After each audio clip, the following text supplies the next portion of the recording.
So we're going to talk about the 6 tastes. You don't need to look at papers right now. Those papers are for you for later.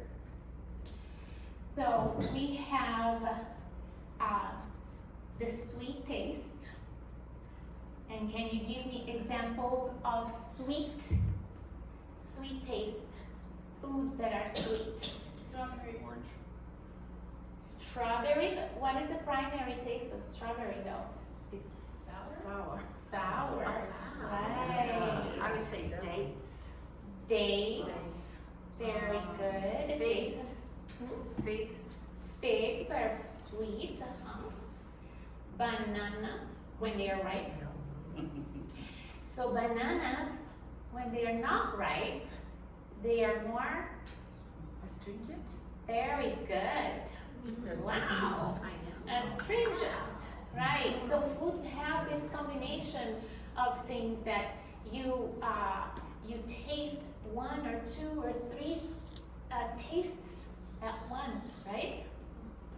Okay, so first we're going to go. Okay, is everybody okay with leaving the sweet taste for last? Taste. Okay. What's your least favorite taste? Okay. Bitter. How funny. So bitter. Let's talk about the bitter. Go on to the other page first, since we elected bitter to talk about first. All right. So bitter taste. And what is in there? The bitter taste, they show spinach there, right? And that's what happens to be in your on your plate. All right. So I want you to don't taste it yet. I want you to just sit with it, look at it, because digestion starts with your eyes, with all the senses, right? It starts with your eyes. The first thing you do is see the food, right? And then you can bring the plate close to your nostrils and focus on the spinach only, just the spinach. Or if it's too many, just bring the spinach close to your nose. You can touch it and bring it in, bring it close to you. And let's sniff it together. Okay, so this is the second. And you can sense it with your fingertips too, right? Although the touch also, the sense of touch is on your tongue, right? The texture of it is going to expand when you put it in your tongue, right? Okay, smell, I taste. Now it's time to put it in your mouth. Slowly. And you know that the main taste here is bitter, right? But what else can you taste? There is something else there.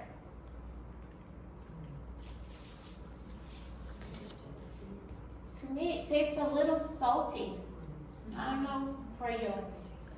All right, so alkaloids and glycosides are anti-inflammatory and detoxifying. Herbs that are bitter, they help digestion, they calm the acidity of the pitta digestive system. And you're gonna find it in the green and yellow vegetables, green leafy vegetables, rosemary. These are just examples, okay? And the primary elements of the bitter taste is air and space. Okay, so what is a dosha that has air and space as the primary elements? The vata. So if you're too vata, you're not sleeping, would I recommend for you to eat bitter stuff? No, because it's going to aggravate. So we're going to be using, to balance the dosha, we're going to be using the opposite, right? Okay. So, do you want to taste the pungent next?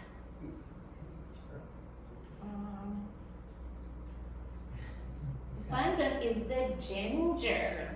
Okay. This is actually a food that can help all the doshas, although it's recommended mostly for kapha and pitta. It's also aids digestion. So first, smell the ginger. It's something good to have before every meal or any meal. Or it's good also to put it in some warm water in the morning, because when it's warm, the digestion, the digestive tract starts moving. Cold stuff will freeze your digestive system. So, what is the recommendation here? No ice water? No ice water no iced tea when you're eating. Drink coffee. Because you're diluting and cooling your digestive fire. You want your agni to be strong. Okay? So, hot water with lemon, hot water with ginger, or both. Let's try it. The texture. It also is antiseptic. It gives you great breath afterwards. So it stimulates digestion and detoxification. It's very strong.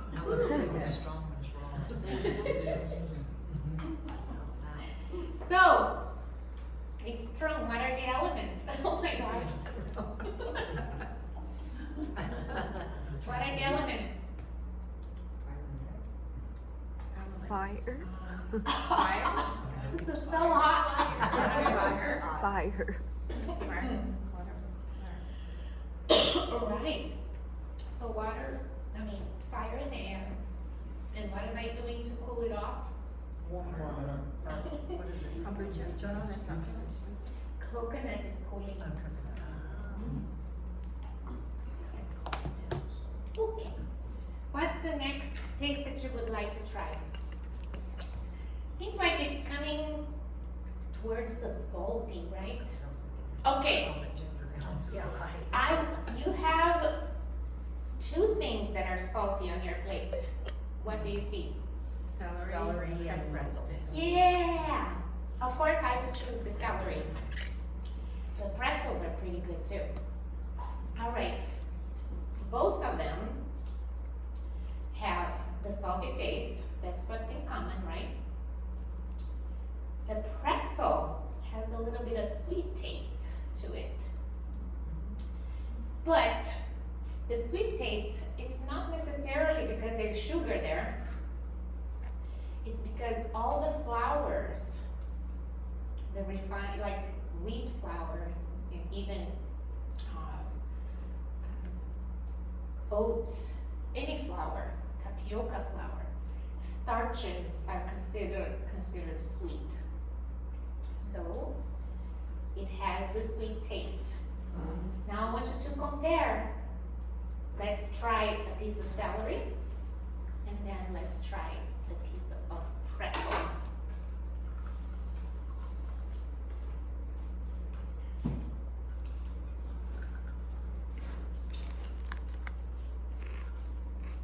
Okay, so what has salt in now? Like, this is a group that is including all of the mineral salts, right? And why does it promote digestion? The salty stuff makes you create more saliva, just like the sour as well, because it attracts water. And what's in the saliva? Enzymes, yeah. Very good. So there is enzymes, and what do the enzymes do when you are eating? Aid digestion. Exactly. If you're shoving food into your mouth and swallowing swallowing everything without chewing, creating saliva and infusing your food with your saliva, hasn't really allowed your mouth to create good chemistry for digestion and absorption, right? For good agni, for good ojas. Okay, so it promotes digestion, and it's present in salt, sea vegetables, fish, shellfish, animal products, soy sauce, condiments. And the primary elements, also fire and water, because it aids digestion. It has the fire element because it attracts humidity and moisture, the element of water, right? Okay, are we going to taste the sour now? Or astringent? Maybe astringent. Let's go to the astringent first. All right. Okay. All right. The astringent we put there. What do you think is astringent in your plate?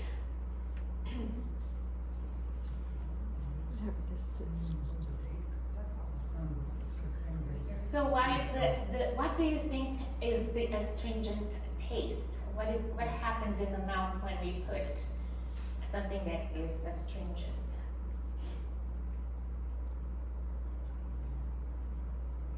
So it makes your mouth pucker, right? So pucker, it's a little drying on the tongue, right? It doesn't promote the production of saliva unless there is some sour or salty along with it, right? So it's present in beans, legumes, vegetables, apples, pomegranates, very astringent, nuts, and non-herbal teas, which is the caffeinated teas, black tea and green tea, they are astringent. And since it's drying, the primary element is earth and air, drying and hard like earth, right? All right, so what's the next that you want to try? Sour or sweet? Or something in between? Something that has both in it. The citrus? The citrus, yes. So that is a little mandarin. Oh, by the way, all the food that you have there is organic. If you are allergic to glyphosate, there is no glyphosate there, okay? So the tangerine, mandarin is also a very good quality. I want one. Okay. All right, so let's look at it. Isn't it so cute? It's amazing. Nature to me amazes me all the time. When I was a kid, I used to do this and dissect it, like how you pick this and then I would like, this was my favorite thing. And this is interesting because my main dosha is vata. And vata gets very balanced with sour foods and sweet foods. So this was the perfect food for vata. So hence I was always very calm because I ate a lot of mandarins. So let's go to the mandarins. So it has organic acids, it promotes appetite and digestion. It's a good thing to put lemon juice in hot water before meals for vatas. Not for pitta so much because it already has the fire, right? Pittas would do well with warm water only, even in the morning. And then of course citrus foods, berries, tomatoes, yogurt, cheese, fermented foods, pickles, vinegar. And the primary elements are earth and fire. So it calms vata because the earth calms down and the sour, the fire, ignites the coolness of the vata. So it gets warm and heavy. So it brings that vata energy that is all over the place. It's grounding. Okay, and the sweet is already there. You can see We can try it now. You don't have it there because we did cranberry as your astringent. And what's actually sweet is dessert. One piece of dessert for you. And who said that it was dates that was a sweet food? You? Yeah. You like it? I love dates. You love dates. All right. So take a look at it. Touch it.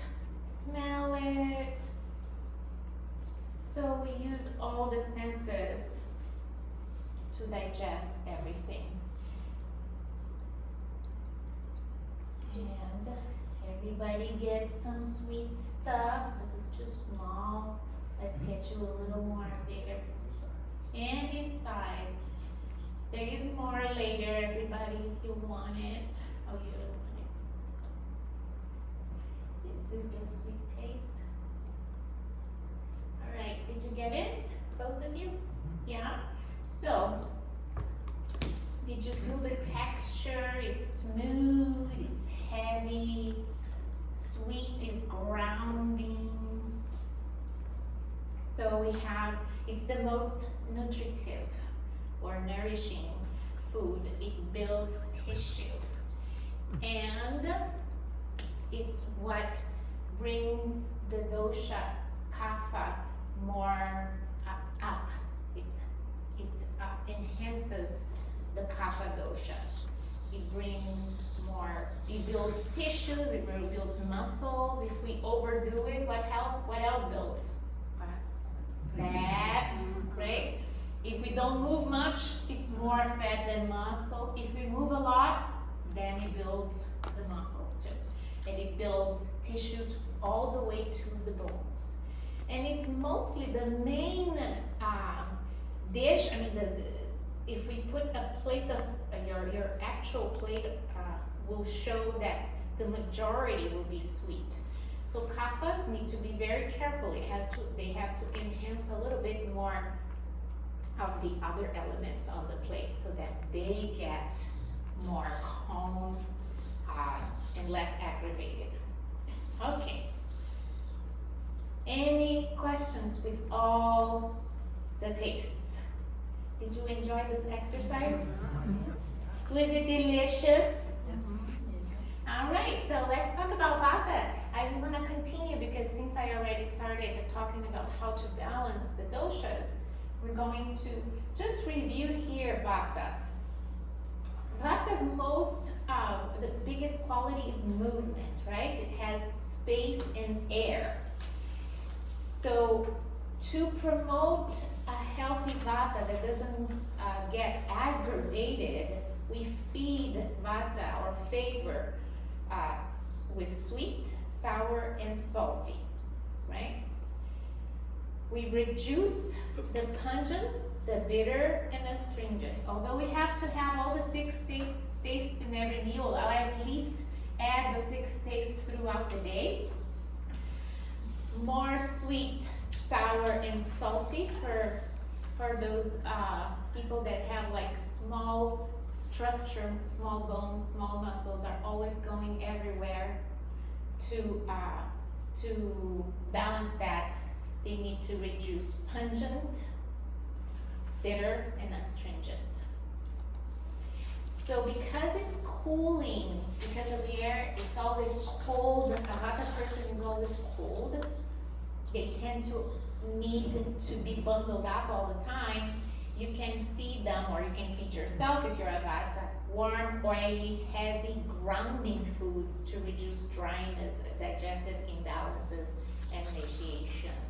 Decrease gas and bloating by cooking with aromatic herbs. You can add cinnamon, cardamom, bay leaves, and chew some roasted fennel seeds after meal. So you can see that we're adding a lot of herbs here. In Ayurveda, we use a lot of herbs. You should see my pantry.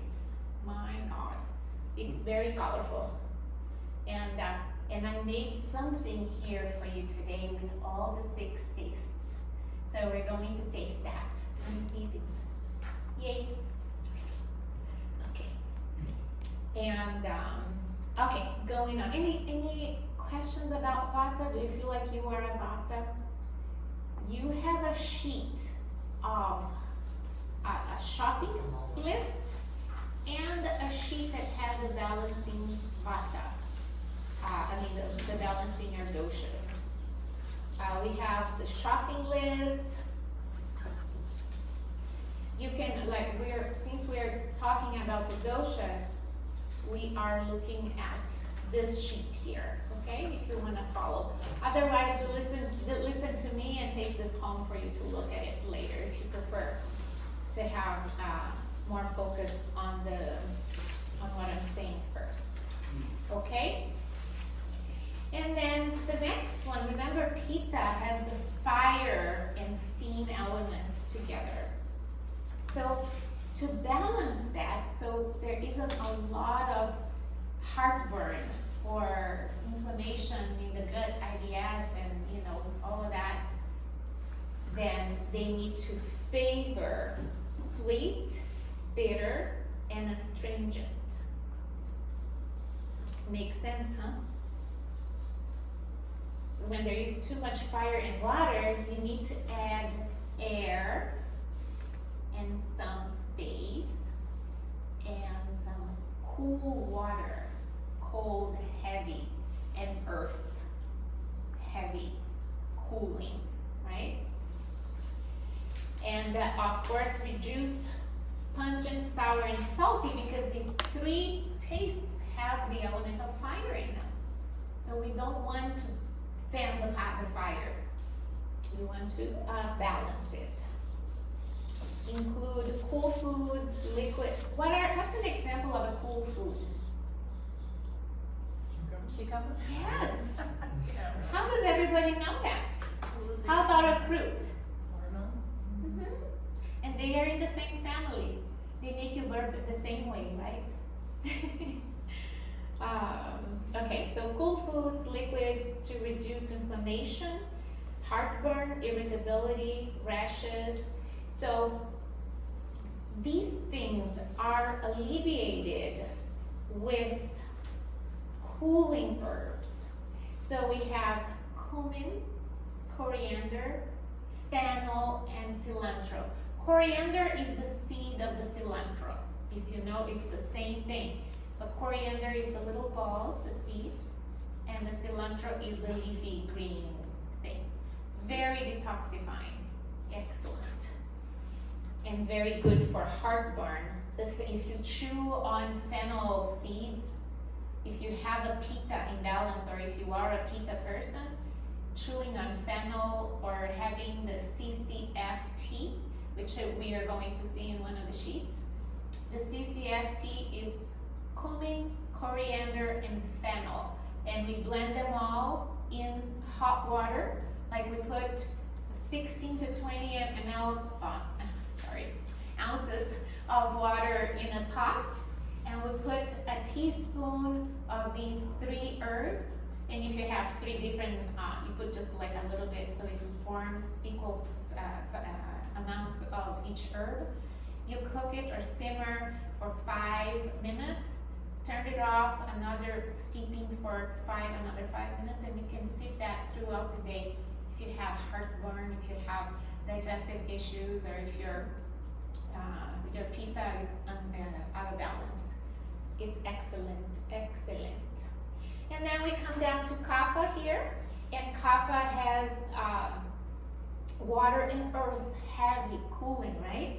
So we feed the Kapha to balance, to poke the Kapha energy that is like sluggish. Usually if they are aggravated, they are out of balance, they don't want to move, they are kind of depressed, so they need something that will bring them up. Warmth and Vata elements, air and space, right? Heat. So we feed them pungent, bitter, and astringent. And we have to reduce the sweet and sour and salty because those already have a lot of earth, water, and cooling energy, and heavy energy.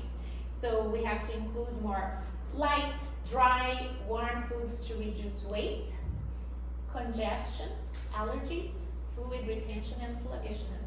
In fact, lung problems, like people that have a lot of respiratory problems and they always have a cold or the flu, they need to use heating herbs to clear all that.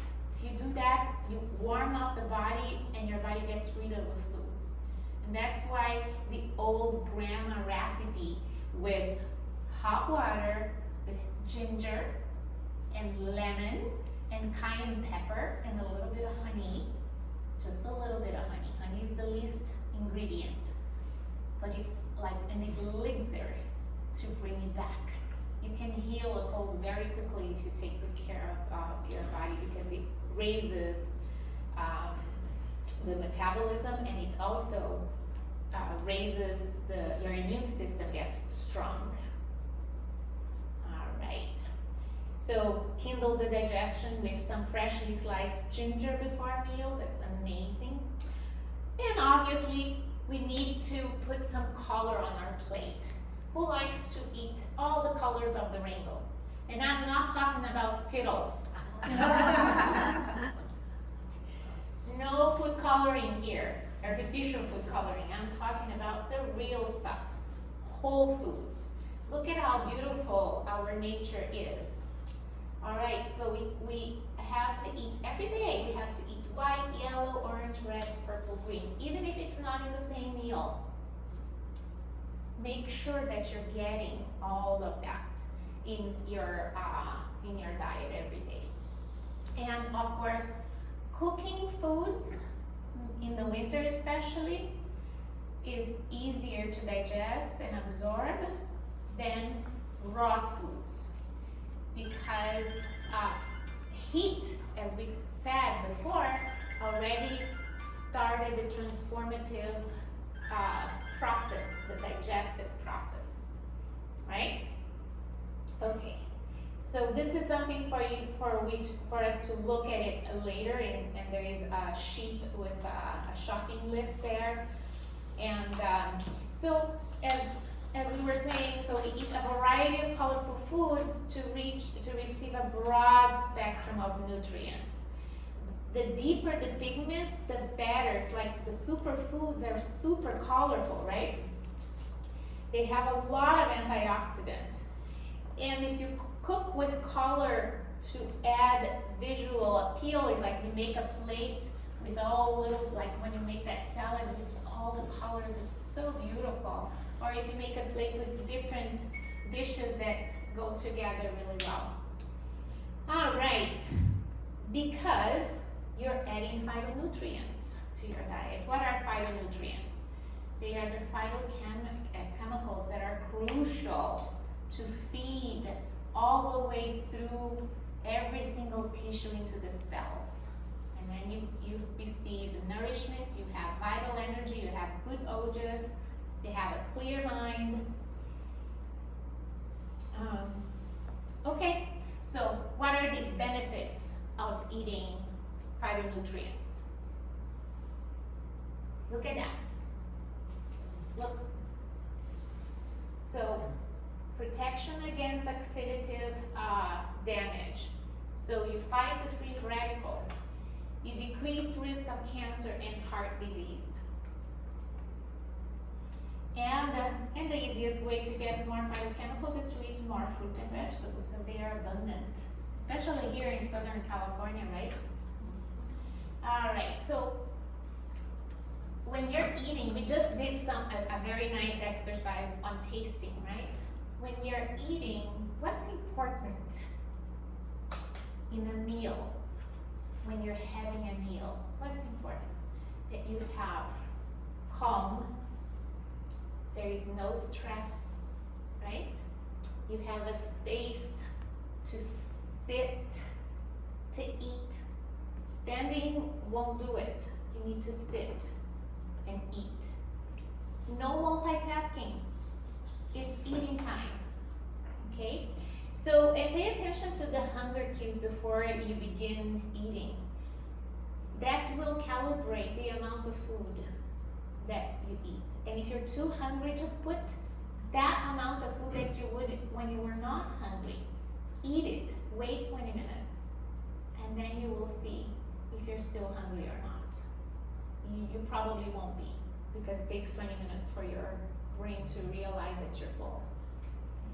Eat freshly prepared meals, and as we did that, engage all the 5 senses.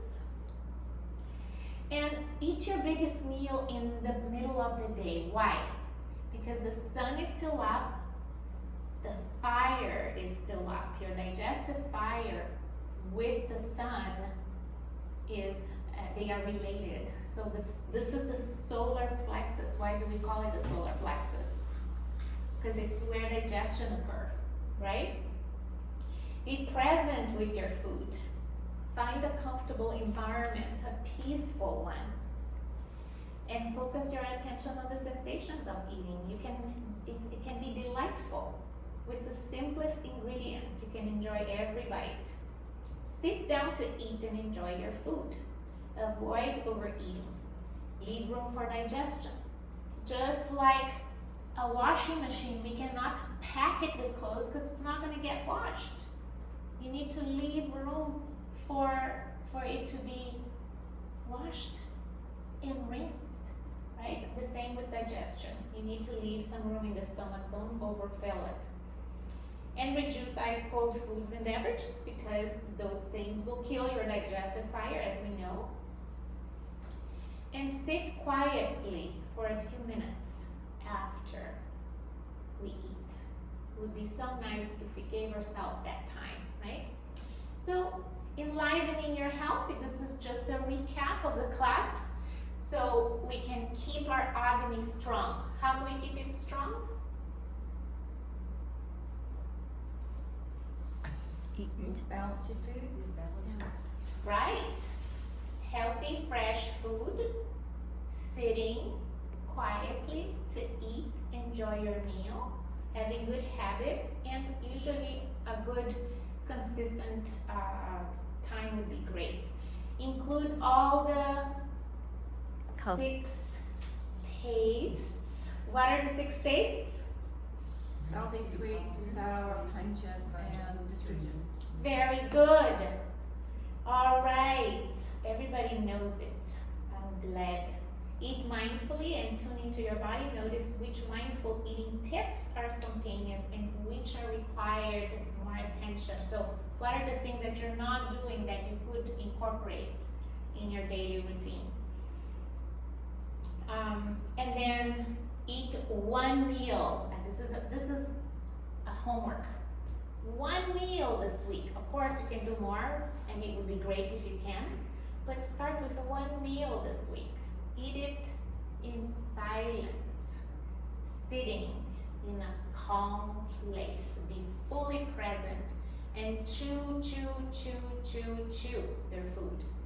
So let's see if I can remember. You chew your liquids and you drink your solids. Huh? What does that mean? You chew your liquids?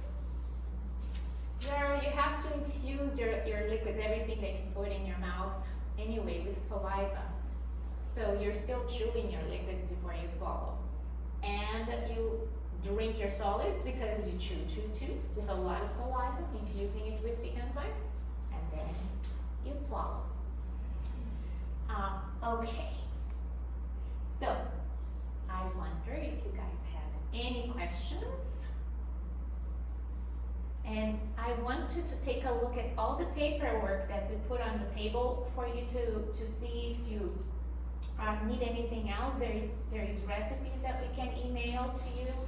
There is, I want you to take this OJA's quiz, and then I want you to tell me next class the OJA's and the AMA quiz. You can take it home.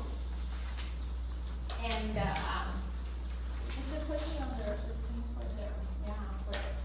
so this is AMA OJA's survey.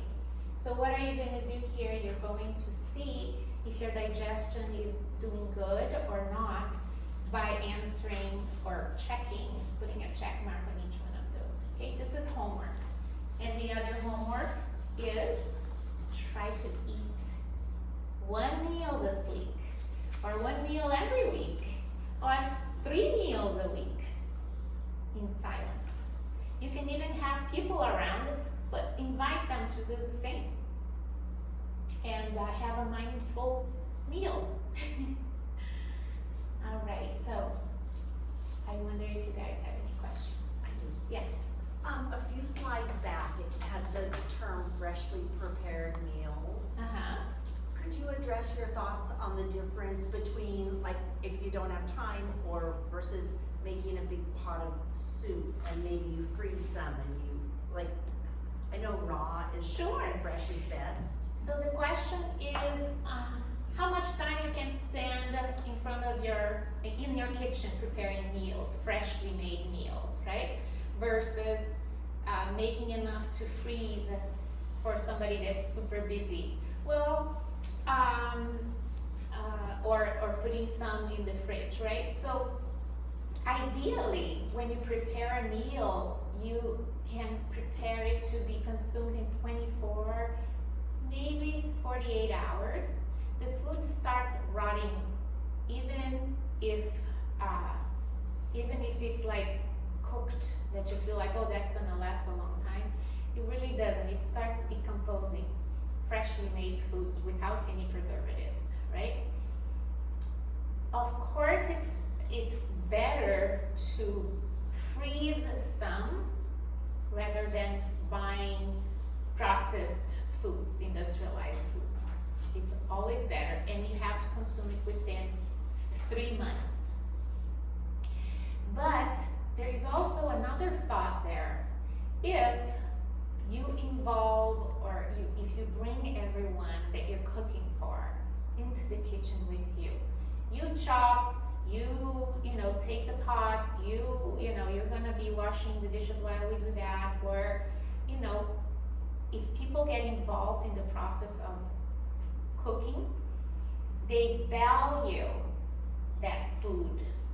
And then everybody is around it, there is a lot more prana and vital energy and joy and happiness and fulfillment in making such precious food that came from amazing sources. And then it brings more awareness to the people that are cooking, right? So we all try our best. Sometimes it doesn't work. Sometimes you just have to go out and enjoy it. Be present there too. Make the best selection of the menu. There's always something you can eat. And make it so that it goes with your doshas. If you are like a pita type, you're not gonna get all spicy stuff and fill yourself with hot sauce or hot salsa. You can, add a salad. Or if you are a vata person, there is amazing soups there. There is great options. So it's just a matter of being aware and being present and feeling grateful for the meal, for the food, for the ones that prepared. Gratitude also infuses the food with vitality, vital energy, the prana that we need. Sometimes it's not so much about the food, but about how it was made, how it was brought to your table. And make it simple. The simpler the better, because whole foods are so simple. Sometimes I work a lot, and sometimes I don't have time to make like a 6 course meal. But in a break between clients, I put 5-6 vegetables in the steamer. And then after my last client, time to make dinner, I blend them all, and I put all the seasonings that I like. I put some some either coconut oil or ghee. The one that I brought here so everybody can taste, that's what I did today. Exactly that soup that I'm talking about is very delicious, and it's very simple. And I have been very busy and I had time to make soup for you. All right, so we're gonna taste that, and I think we can finish with thank you so much for coming, for giving me a chance to practice teaching on you, being my guinea pigs. And I hope, and my intention was always for you to take something valuable with you and use it. It comes with a lot of love, a lot of study, a lot of time, a lot of thinking, a lot of pondering. Okay, Thank you, thank you Paulina. so much. Namaste. Thank you.